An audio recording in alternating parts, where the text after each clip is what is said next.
منظر ہوگا وہ جس نے عکس کشی کی ہے، اس کی تصویر کشی کی ہے، اس نے کس طریقے سے اس منظر کو اپنے جو ہے موبائل میں جو ہے تصویر اس نے کیا ہوگا.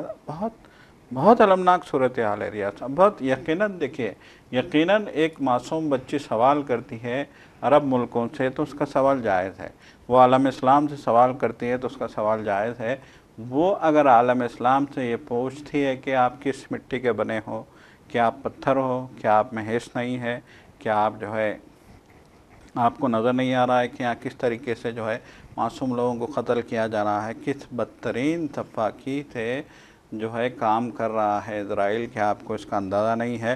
اگر یہ بچے یقیناً سوال کر رہی ہے، دیکھیے خدا کی طرف سے جو ہونا ہے وہ تو ہوگا. ہوتا ہے بالکل. اللہ میاں نے جو ہے انتقام ان کا لینا ہے، ہر حال میں ان کا انتقام لے گا. آپ سب سے بڑا دیکھیے ایک مثال آپ کے سامنے ہے کہ جو بائیڈن پھر سے جو ہے صدر بننے کی دوڑ میں تھے، جی ہاں جی ہاں، خدا دیکھا کی میں نے. مار کے دوڑ سے باہر ہو گئے. شاید کسی کو اندازہ نہیں ہوگا کہ کیسے جو ہے کیسے اس طرح کی سپورٹ کرنے والے لوگوں پہ عذاب آتے ہیں. خدا کی لاٹھی بے آواز ہے، وہ تو پڑنے والی ہے.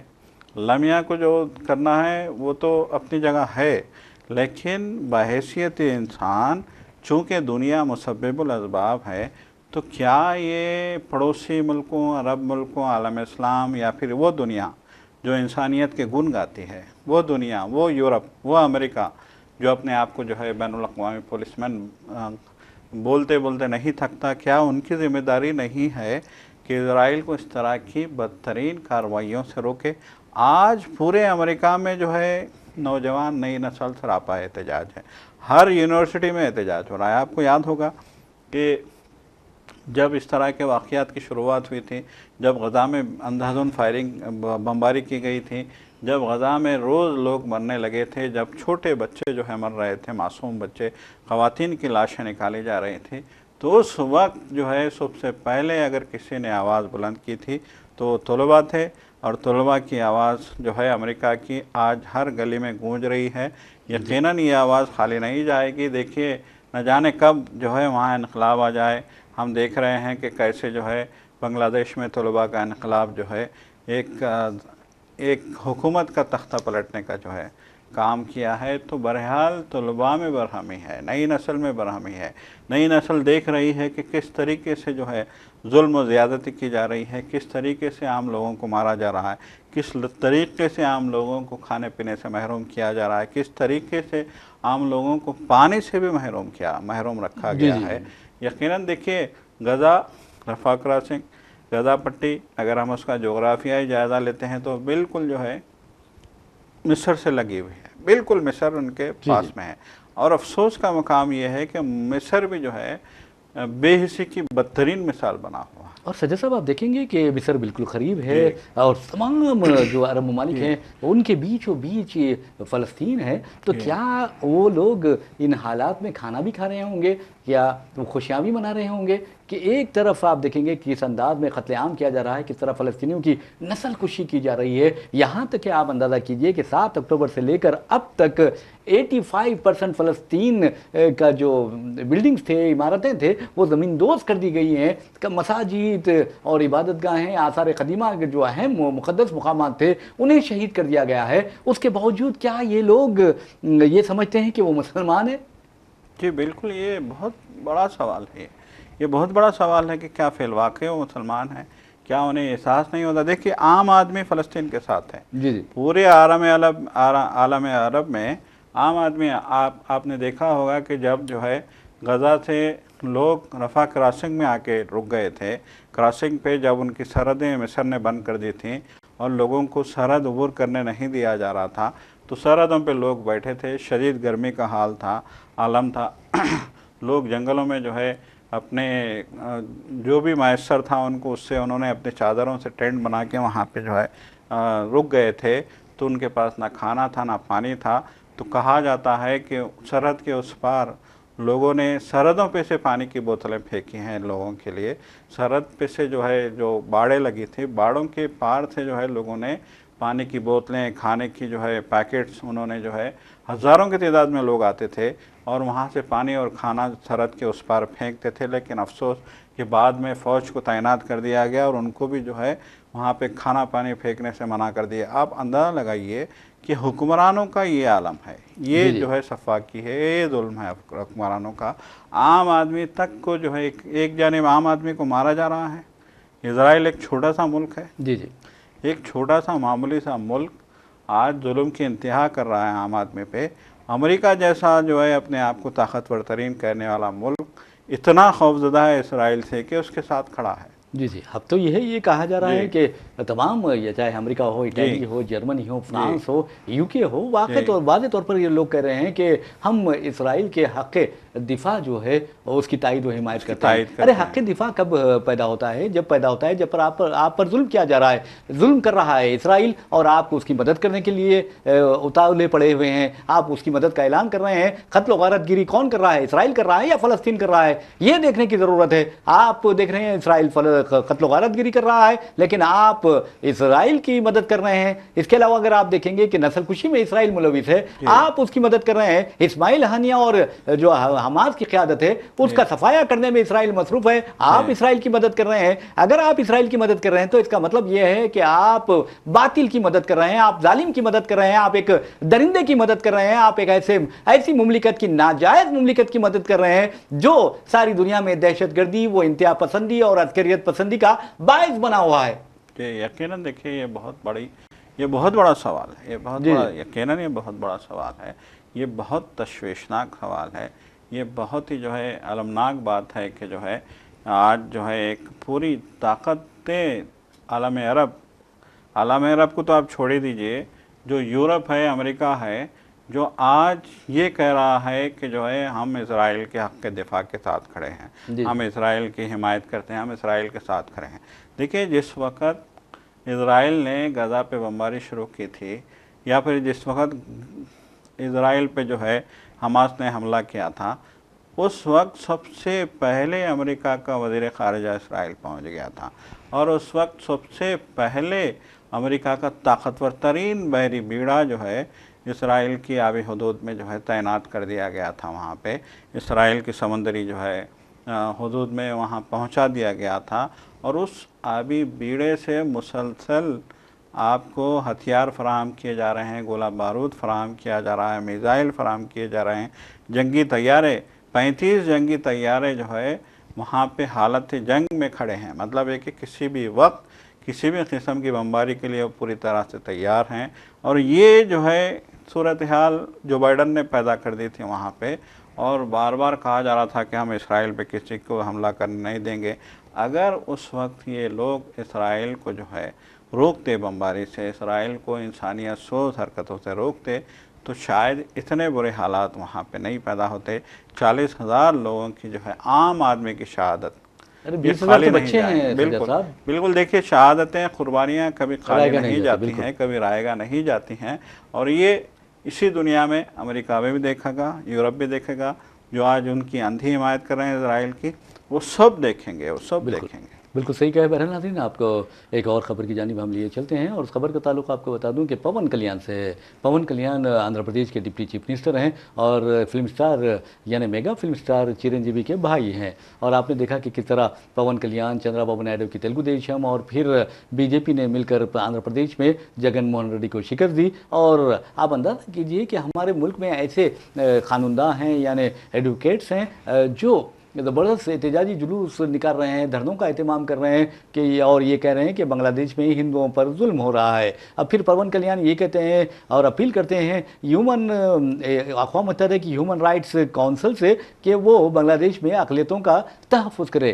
پون کلیان کو تھوڑی سی میں سمجھتا ہوں کہ شرم آنی چاہیے کہ انہوں نے کیا کبھی ہندوستان میں موب لنچنگ کے واقعات میں مسلم نوجوانوں, دلت نوجوانوں کی شہادت پر کوئی بیان جاری کیا تھا, اور انہوں نے کیا حکومت سے اپیل کی تھی کہ وہ مسلمانوں کے تحفظ کو یقینی بنائے, مسلم نوجوانوں کے تحفظ کو یقینی بنائے؟ ہرگز نہیں. کیا پون کلیان نے کبھی اتر پردیش میں اور مدھیہ پردیش میں, راجستھان میں اور بی جے پی کے زیر اقتدار ریاستوں میں مسلمانوں کے گھروں کو, یہاں تک کہ ایسے مسلم نوجوانوں کے گھروں کو زمین دوز کیے جانے یا آپ دیکھیں گے کہ بلڈوزر چلائے جانے کے خلاف بیان دیا تھا, جن کے ہاتھ نہیں تھے, اور پولیس نے الزام عائد کیا تھا کہ ان مسلم نوجوانوں نے سنگ باری کی؟